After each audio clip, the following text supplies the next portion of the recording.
Hello, everyone.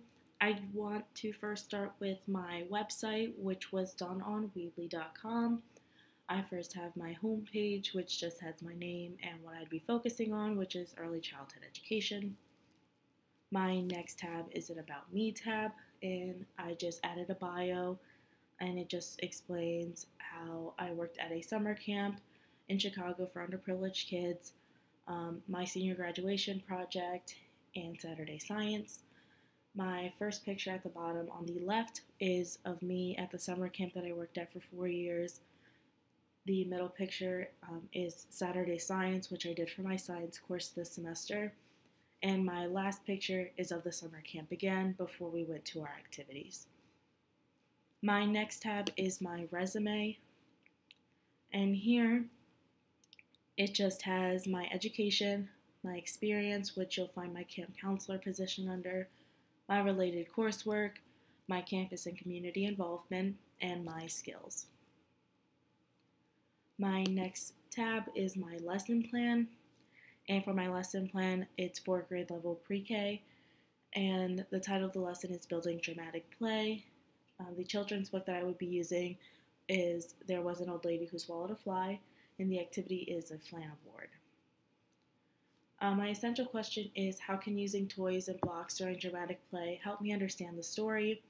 My objective is children will use different toys and blocks during dramatic play to build vocabulary and to represent the objects from the story being read. It also goes into my introduction, which is where I would read the book to the children, and then all of my model and explicit instruction, my guided practice, my independent practice. For my closure, we would just clean up the area and sing the song that they learned earlier in the year.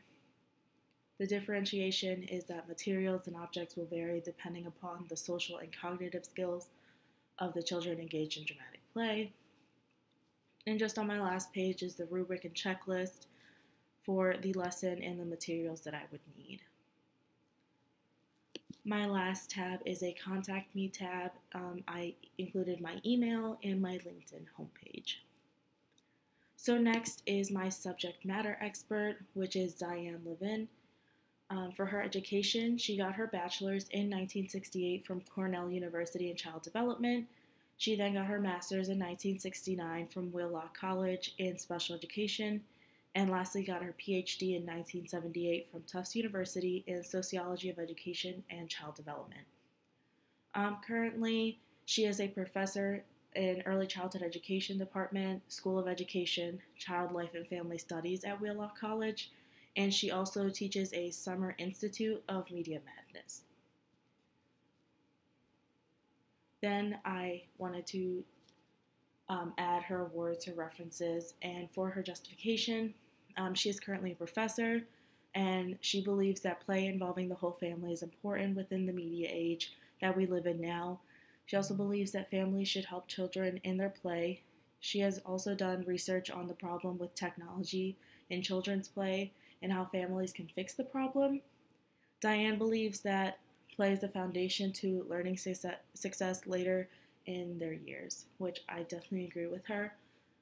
I composed 4 questions to ask her. My first and second questions were about my guided practice and independent practice portion of my lesson plan. My third question was about connecting outside play to the independent practice portion of my lesson plan. And my last question was about how I could inform parents about expanding their dramatic play through read-alouds at home like they do in class.